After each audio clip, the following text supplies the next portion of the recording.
جی تو ناظرین، کبھی میں کبھی تم ڈرامہ میں اب تک ہم نے دیکھا کہ مصطفیٰ اپنے امی ابو کو اپنے گھر لے آتا ہے۔ وہ آنے کے بعد شرجیلہ کے بارے میں پوچھتے ہیں اس سے۔ وہ پہلے تو بات کو اگنور کر دیتا ہے اور ان سے کہتا ہے کہ اگر آپ کو کچھ بھی ضرورت ہو تو میری تھوڑی دیر میں آ جائے گی، وہ آپ کو ہر چیز دے دے گی۔ اس کی امی پھر سے پوچھتی ہیں کہ میں تم سے شرجیلہ کے بارے میں پوچھ رہی ہوں، وہ کہاں ہے؟ مجھے اس سے بات کرنی ہے، مجھے اس سے معافی مانگنی ہے۔ وہ کہتی ہیں کہ میں نے شرجیلہ کے ساتھ بہت برا برتاؤ کیا ہے، اس وجہ سے میں اس سے معافی مانگنا چاہتی ہوں۔ جب ہم لوگ بے گھر ہوئے تب مجھے اندازہ ہوا کہ ہم نے اس کے ساتھ کیا ظلم کیا ہے۔ مصطفیٰ اپنے پیرنٹس سے کہتا ہے کہ میں آپ لوگوں کی وجہ سے ایسا بن گیا کہ مجھے صرف پیسے کو امپورٹنٹ سمجھنے لگ گیا اور میں نے اس کو کھو دیا اور اپنے بچے کو بھی کھو دیا۔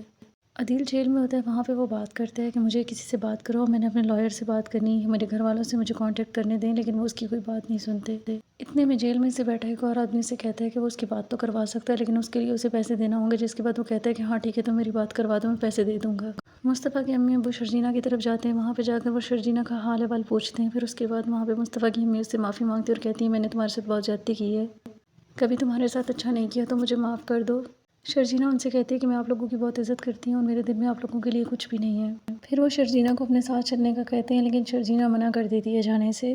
جیسے ہی مصطفیٰ کے امی ابو واپس آتے ہیں تو وہ کافی زیادہ خوشی سے جاتا ہے ان کو دیکھنے کے لیے، کیونکہ وہ سمجھ رہا ہوتا ہے شرجیلہ بھی ساتھ آئے گی، لیکن شرجیلہ ان کے ساتھ نہیں ہوتی ہے۔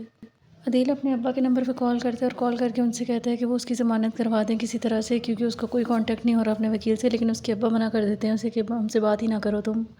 مصطفیٰ کے امی ابو پریشان ہوتے ہیں تو وہ ان سے پوچھتا ہے کہ آپ لوگ کیوں پریشان ہیں، تو وہ اسے بتا دیتے ہیں کہ اس طرح سے عدیل کی کال آئی تھی کہ پولیس والے اس کو کافی زیادہ ٹارچر کر رہے ہیں اور اس کی ضمانت بھی نہیں ہو پا رہی ہے۔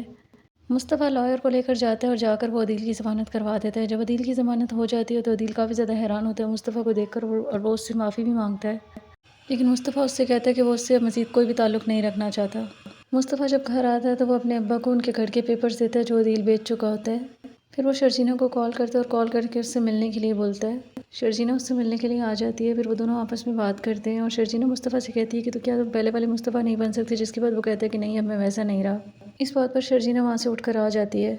مصطفیٰ اپنے پرانے گھر گیا ہوتا ہے اور شرجیلہ بھی وہاں پہ موجود ہوتی ہے۔ جیسے ہی مصطفیٰ اسے دیکھتا ہے تو وہ اسے دیکھ کر حیران ہو جاتا ہے۔ جب شرجیلہ اس سے ناراض تھی تو مصطفیٰ نے شرجیلہ کے لیے کوئی نوٹ وغیرہ لکھا تھا، لیکن وہ اس نے اسے نہیں دیا تھا، جو شرجیلہ دیکھ لیتی اور وہ پڑھ لیتی۔ پھر وہ اس سے اور ناراض ہوتی ہے کہ اگر لکھ سکتے تھے تو بول نہیں سکتے تھے، یا پھر اگر لکھ ہی لیا تھا تو کیا مجھے نہیں دے سکتے تھے۔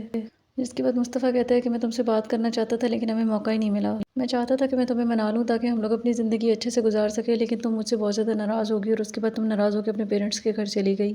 وہ اس سے کہتا ہے لیکن اب تم سارا تعلق ختم کرنا چاہتی ہو، جس کے بعد شرجیلہ کہتی ہے میں ایسا کچھ بھی نہیں چاہتی۔ اس کے بعد مصطفیٰ اسے مناتا ہے اور وہ مان جاتی ہے، اور پھر یہاں پہ اس ڈرامے کی ہیپی اینڈنگ ہو جاتی ہے۔